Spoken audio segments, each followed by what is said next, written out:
In this video, we'll be dealing with the famous Halosar Trap, a trap laid out by the White Army for the Black side. Now the starting is pretty simple with the d-file pawn of White moving to d4. Now Black will respond in two different ways. It has two different ways of responding, that is either the c-file pawn moves to c5 or the d-file pawn moves to d5. Now if he shows this move, then it would give rise to the Benoni defense, which is a pretty complicated one.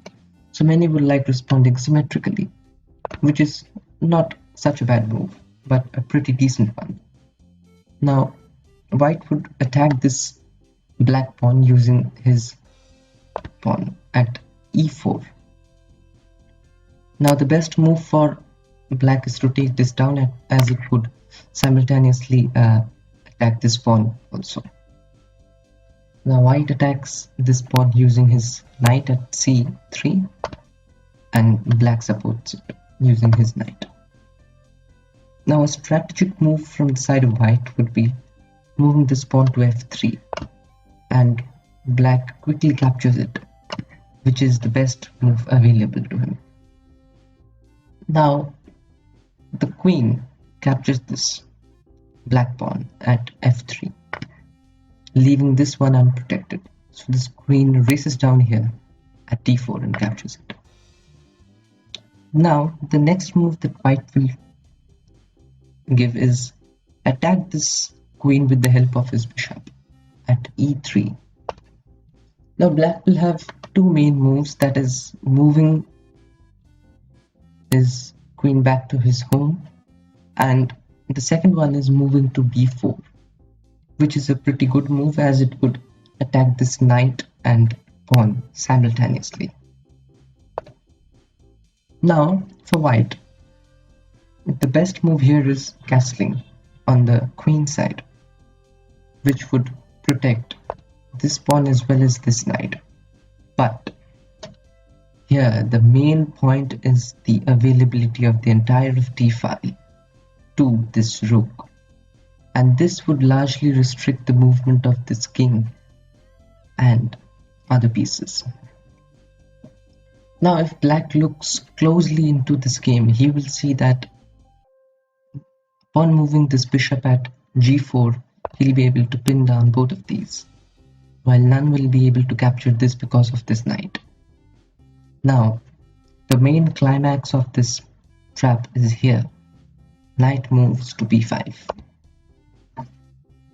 Now black captures this knight thinking black captures this queen thinking he's won the game. Now the knight is moved to c7, capturing this pawn, and the game's over for black. Now let's look into some other possibilities that might have occurred after this point. Some other things that black might have done after this is that he could have moved his pawn over to e5. Then White gives a check to this king. He moves it down here. Then White captures this pawn, attacking this rook. The only good move for black here would be to take this queen down, or he would be in a sudden trouble.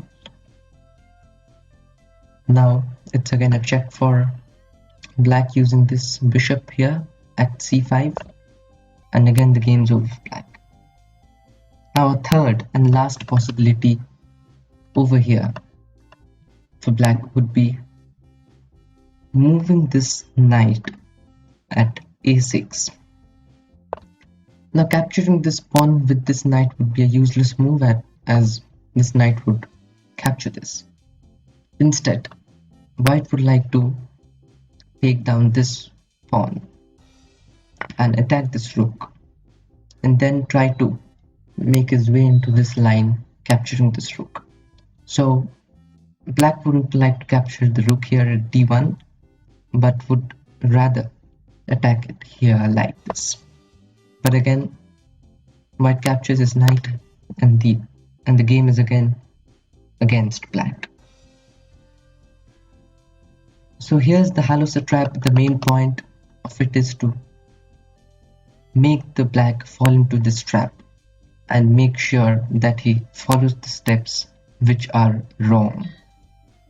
The main move here is knight to b5. This is the main climax of the trap, and in no way can black escape this.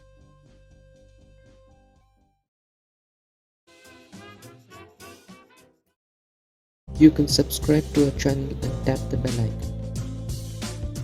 You can also like, comment or share our videos.